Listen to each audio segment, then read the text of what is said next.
Welcome to this talk. I'm your host, Joey Campbell. Well, today, after all these months, days, I decided to actually talk about Doom Patrol Episode 3 and Episode 2. Now, I decided to do this because I didn't do this like Titans. Now, I will do, for the rest of the DC Universe reviews, either live action or cartoon, I would do the reviews one episode separate, then 2 episodes together, with 2 and 3 being together. So I'm doing 2 and 3 as a together episode. Now, 2 and 3 are very different in style because I want to do these two together because, well, these two kind of match each other. Titans episodes all matched each other, but this series episodes does not. The first episode did not match the second and third episode, so they split them up. And in the first episode, it did not have the same feel as the second and third episode. But let's start with that. But anyway, so the series begins with, well, the team itself. After the thing happens, the Doc goes underground. Nigel, or whatever his name is, goes underground. So basically, after they lose him, they decide that the chief, they have to go find him. And they have to go and Jane goes in there, which leads to them all splitting up again. And leads to some funny moments of how they're living now. With also our main character of Cyborg Victor being introduced, and I love the cameo of him saying the Justice League. And I love how they didn't rush his origin in the series. I'm hoping that's what they're going to do with Superboy and Titans. They're not going to rush his origin that much. But yes, because I liked how they actually used Cyborg or Victor in this season, in the first season of this show, as how they used him as this character that, well, was not a horrible person. And it goes on with this arc of him being Cyborg. So after this happens, basically, he goes to town because, well, his dad knows the chief. And he soon learns that he's missing, so they go down there.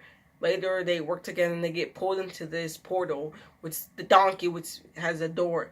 And when they soon learn that Mr. Nobody's creator, and they have to go find them.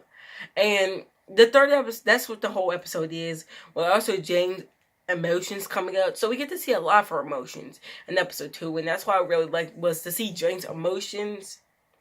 And unlike Titans, where most of the episodes were centered one unique character like Robin for a couple whiles, or Beast Boy, or maybe the full episode of Raven and Robin. This series, the difference is out. Like, the first episode was definitely centered around Cliff. And it did tell the stories of our characters in a short amount of time. Each one of our characters except for Jane. And in the second episode, we didn't get to learn that much about Cyborg except for a fire. So yeah, that was pretty different than what we wanted to see. Was how we learned more about her. And we did get to, though, because of her story and arc around her. We did learn a kind of a tidbit about her as a character. That's a tidbit about her. Which was those tidbits were this right here. The tidbits of her character were basically all these facts about her as a character. And what the facts were was that, well, she has all these personalities around her. And we saw relations between her and Robot Man's characters. I actually like that. So yeah, that was pretty fun to see how the characters comprise and stuff. With also Larry and Rita. And so yeah, I'm hoping that we get a full episode centered around, well, Rita now. Because it's official that we got most of our origin for, well, Larry, in this episode. And kind of her origin for Cyborg in this episode, too. But I'm hoping that we're getting some more on Rita as a character.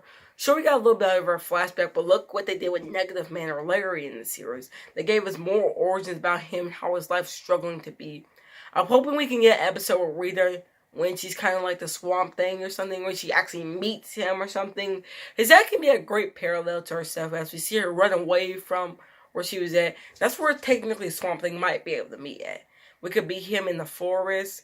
He's like, when she's running away, she meets up with him or something. They don't have to do it. I'm just giving a suggestion to that. I actually did think the man in this episode, this brilliant guy who's done so many roles, but he's played this kind of comedic role of a character in this episode. He seems like this happy all-time guy, And at the end, I was like, oh, he's going to become Swamp Thing. That's going to be fun. But nope. Turns out he gets their pterodactyl head mixed on him in episode 3 with the swamp leg of a foot and the green hands of a this, like that, a green hand and everything. I was like, wow, they did something pretty smart here. And I just loved how his atmosphere was. I wish we could have an episode or a series centered around him in the DC Universe. Because that was pretty funny then. But we did get some more cameos of Star Labs. I'm just hate how DC has been throwing in cameos of Star Labs. I get that it's different and stuff. But I'm tired of seeing Star Labs' name because this reminds me of the original The Flash series on CW. I just every time makes you think, what about this is in the same universe? But that's silly. But like I was saying, this season of the show was pretty great. It had a great story and all, a great tone, and a great feel to the characters around it. The world around it is pretty unique itself. Because we have Cyborg now and Doom Patrol now, so that's kind of okay. And I obviously like seeing him in Doom Patrol more. Because this actually, sure it would have been great to see him in Titans, but could you picture Cyborg as a dark character? Sure you can, but you won't picture him like murdering people or something like that like the rest of the Titans are. The Doom Patrol does get into these fight scenes. I said like in the first episode, I was hoping that we get to see more James Powers or for firepower and stuff. And then the problem was we started using electricity. And we actually did get to see this, so I'm glad that they actually did that now. We got to see her teleport. And the third episode, we got to see her in the second episode use her electricity power. And in the second and third episode, we got to see her use her firepower, which is a great action scene. Rest of the characters we haven't fully seen fight that much. Rita, I was talking about how I didn't like her being a blob, but I guess people are saying now that she might actually transform into the person that she's gonna be. I don't know though. I mean, because it feels like they just did that for extreme reasons, because I think they didn't have enough budget here. But yeah, I mean, Cyborg's costume, I've been wondering, I get the face part right there. I was like, well, why don't you guys just show it fully? I mean, the world knows about him.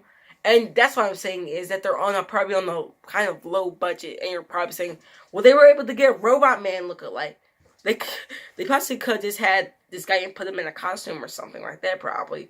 Or they actually could have done more with the character and the role of him. But I think that Titans, they made Beast Boy as just one tiger. They made Raven special effects look like it's a short film. But this series isn't a short film. And it's just that it felt like Cyborg's costume looked too much like a Halloween costume for the rest of his body. And I wish they could actually use that more information for him. And like I said before, that's what I feel like the budget was on. And I want to see more characters fight. Because now we finally got to see Jane. We've actually seen Victor fight a little more. We've seen Jane and Robot Man fight. So I wonder what is going to be new for the rest of the characters of the series. Because I would love to see how they work as characters. We've never seen Larry basically fight, and we've never seen Rita do anything. Instead of just turning herself into the blob that she is. I would actually love a scene where Rita is actually able to turn her hand into a blob thing like this. And basically just like push someone to a wall or something. She doesn't have to make her hand grow big or nothing. It could basically be her just pushing this guy to a wall.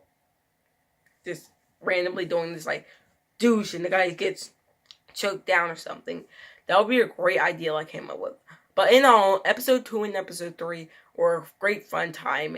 And I can't wait to see what episode 4 and the rest of the episodes will do. And did this episode suck? Well, sorry, did these episodes suck? No. If you'd like to see more videos, click on the videos below. Subscribe to this channel and hit the bell icon. And hit it again to make sure, because YouTube has officially made this thing where you have to hit the bell icon, but the bell has to have a ring and sign around there to say that you can get the videos. That's all for now, and I will see you guys next time on Did It Suck? And that will be all.